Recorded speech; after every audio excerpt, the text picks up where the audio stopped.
नमस्कार मित्रांनो, आजच्या व्हिडिओमध्ये आपण इराण इस्रायलबद्दल बातमी बघणार आहोत। इराण इस्रायल युद्ध सुरू असताना सोन्याच्या किमतीत घसरण का होते आणि आता भाव वाढणार की नाही हे जाणून घेऊया। संकटाच्या काळात साधारणपणे सोनं आणि चांदीच्या किमतीत मोठी वाढ होते, पण इराण इस्रायल युद्धाच्या पार्श्वभूमीवर तसे होताना आपल्याला दिसत नाही का, तर बघूया आपण। इराणवर अमेरिका आणि इस्रायलकडून सातत्याने हल्ले सुरू आहेत।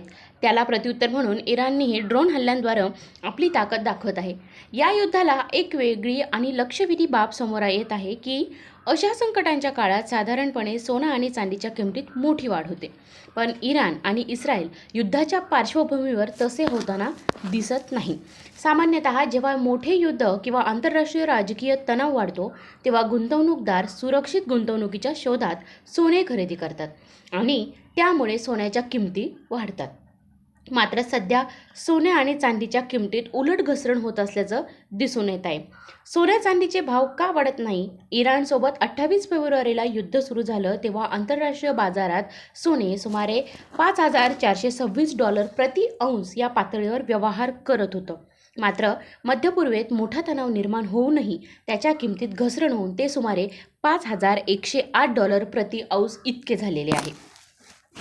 भारतातील किमतीचा विचार केला तर MCXवर 28 फेब्रुवारीला सोने सुमारे 1.67 लाख रुपये प्रति 10 ग्रॅम या पातळीवर होते।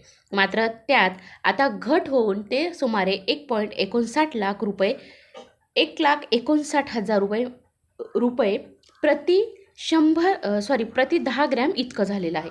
त्याचप्रमाणे चांदीच्या किमतीतही घसरण दिसून आलेली आहे।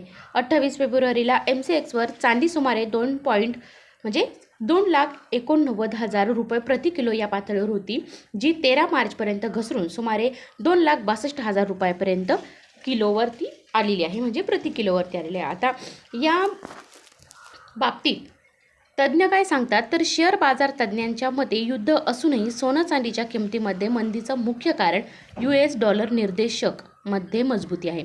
आंतरराष्ट्रीय बाजारात डॉलर मजबूती असताना सोने खरेदी करणं महाग होते, त्यामुळे तात्पुरत्या स्वरूपात सोने आणि चांदीची मागणी कमी होते। एकंदरीतच युद्धजन्य परिस्थिती असूनही कच्च्या तेलाच्या किमती आणि मजबूत अमेरिकी डॉलर यामुळे सध्या सोने चांदीच्या किमतीत घसरण पाहायला मिळत आहे।